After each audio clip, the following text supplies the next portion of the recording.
سلامونه ګران ملګرو په دې هیله چې روغ او جوړ به وئ. د ډېرو ملګرو په غوښتنه دوی ویلې وای څنګه کولی شو موږ د تکمهدارو یا تڼۍ لرونکو موبایلونو کوډونه مات کړو بغیر د دې نه چې ډیټا یې لوس شي یا فارمټ شي. وای داسې کومه طریقه شته که نه؟ او بلکل ګران ملګرو دا طریقه شته دی.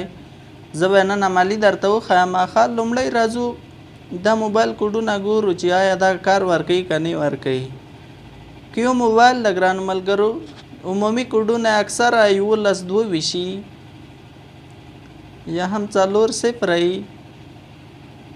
یا 1 نه تر 5 یا 1 نه تر 6 دا عمومي کوډونه دي. خو خیر دا کوډ موږ ته نه ده معلوم. اوس ګورو چې آیا دا کوډ موږ خلاصولی شو که نه. راځو کمپیوټر ته.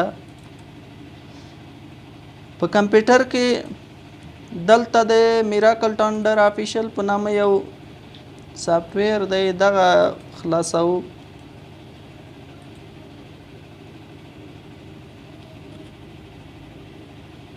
انتظار کوو.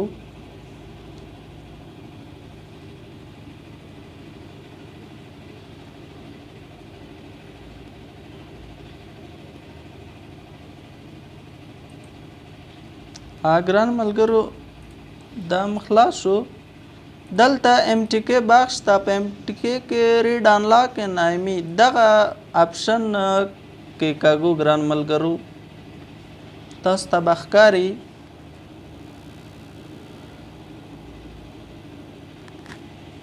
ریډ انلاک نایمي دغه کوم آپشن چې دا پکې انتخابوو. بیا راځو دلته سټارټ بټن ته. سټارټ بټن بیا واهو.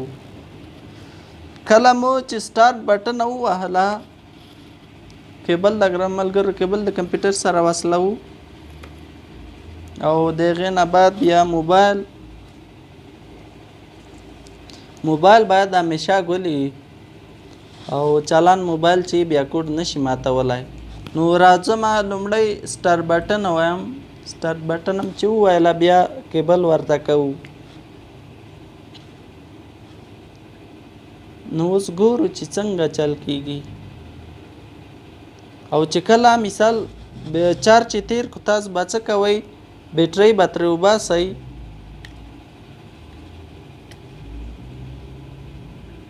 چې بیټرۍ هم ترې وایستله ګرانو ملګرو تاسو وینئ شیرې وکړله.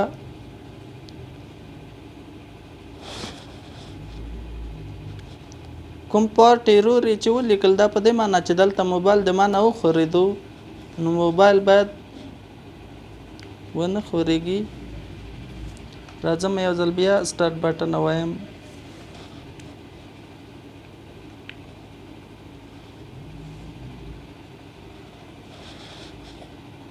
بیټرۍ ترې وباسم. بیا هم بیټرۍ ورته کړه.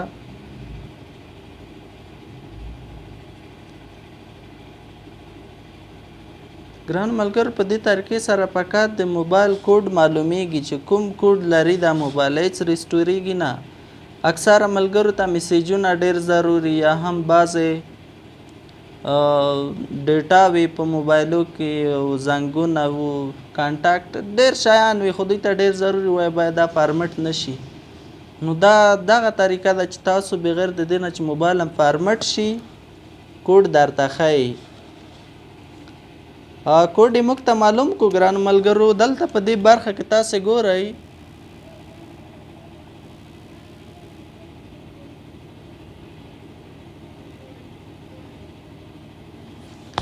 کوډ یې هلته معلوم کو 00002 دا انده کوډ ده.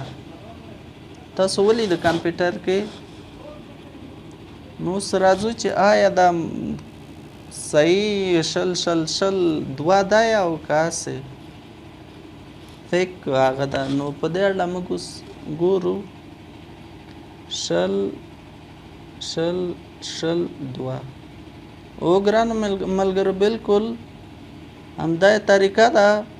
یوازې دا نه چې دا موبایل داسې شو ټول تکمهدار موبایلونه که نوکیا مایکروسافټ دي او یا نور دي تاسو کولی شئ په دې طریقې سره کوډ معلوم کړئ. نو راځو دلته کوډ ختموو. بل پې خاموش شو. صحیح شوه. نو ګران ملګرو زه همیشه کوشش کوم چې تاسو ته نوې طریقې په پښتو ژبه نشر کړم. په نورو ژبو کې خو د موبایل برخه کې ډېر زیات خدمت شوی ده، ډېر زیات کار شوی ده. نو د پښتنو ورونه مې دا خواهش دی چې زموږ ویډیوګانې له ملګرو سره شریکې کړي او ویډیوګانې مو وګوري. او که چېرته تاسو ویډیو وګورئ ما نور هم تشویقوئ چې زه نور ویډیو هم درته جوړې کړم. او که چېرې تاسو ویډیو نه ګورئ نو زه بیا خفه کېږم، ځکه چې زه بیا په ځان کې لګېږم چې والا لږ چې ما ویډیو یا کیفیت نه لري او یا غږ یې صحیح نه ده او یا مې طریقه صحیح نه ده. نو دا تشویش بیا ما ته ډېر راغه کېږي. نو هیله ده چې ویډیو وګورئ بیا کمنټ هم ورسره وکئ زموږ د تشویق دپاره. نو که چېرته مو زموږ یوټیوب چینل نوي سبسکرایب کړی شمس MSD مسعودي یوټیوب چینل سبسکرایب کړئ، ویډیو له ملګرو سره شریکه کړئ. او رښتیا د یاده مې ونه وځي چې کوم میراکل باکس ټونډر ورژن 2.2 ده چې دا تاسو کولی شئ د ګوګل څخه ډاونلوډ کړئ په فری سره، بغیر د دې نه چې باکس وي، بغیر د باکس نه تاسو کولی شئ په دې باندې کار وکړئ. تر بیا ښې چارې خدای پامان.